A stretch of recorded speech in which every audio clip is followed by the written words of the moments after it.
Sir আমাদের সমিতি লসে পড়ে গেছে স্যার। বেচারা, তুমি একটা কাজ করো, সমিতির সাথে সাথে তুমিও পড়ে যাও। স্যার ফালতু কথা বাদ দেন, আপনি যে আমাদের কোম্পানির থেকে লোনের টাকাগুলো নিতেন সেই টাকাগুলো ফেরত দেন। আচ্ছা, ওই টাকা তো আমি আমার শালাকে দিয়ে দিয়েছি। আপনি লোন উঠে আপনার শালাকে টাকাগুলো দিয়ে দিয়েছেন? দেখুন স্যার, টাকাগুলো তো আপনার।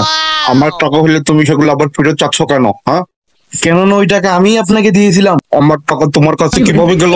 মাথা গরম করে না, ঘুষি মেরে কিন্তু নাক ফাটাইয়া দিব। আচ্ছা বাবা, সরি সরি। দেখেন স্যার, আপনি যে সমিতির থেকে টাকা উঠাইছেন সেই সমিতিতে আমি কাজ করি। তাহলে বাচ্চা তুমি এই সমিতির থেকে টাকা নাও, আমার থেকে কেন টাকা খুঁজতেছো? আরে স্যার, আমি কিস্তি খুঁজতেছি। বাবা, তোমাকে কেউ ভুল ইনফরমেশন দিছে, আমি কাউকে কিস্তি টিস্তি দিই না। আরে স্যার, আপনি কোম্পানির থেকে যে টাকা নিয়েছেন সেই কিস্তিটাই আমি আপনার থেকে খুঁজতেছি। ও টাকাটা আমি আমার শালাকে দিয়ে দিয়েছি। তাহলে শালা আপনাকে টাকা দিবে, আপনি আমাদেরকে টাকা দিবেন। না, শালা তো টাকাগুলো শালার জামাইকে দিয়ে দিয়েছে। তাহলে শালার জামাই শালাকে টাকা দিবে, শালা আপনাকে টাকা দিবে, ওই টাকা আপনি আমাকে দিবেন। না, ওই টাকা নিয়ে আমি আমার ছোট্ট শালাকে দিব। Bye bye. দাঁড়াও।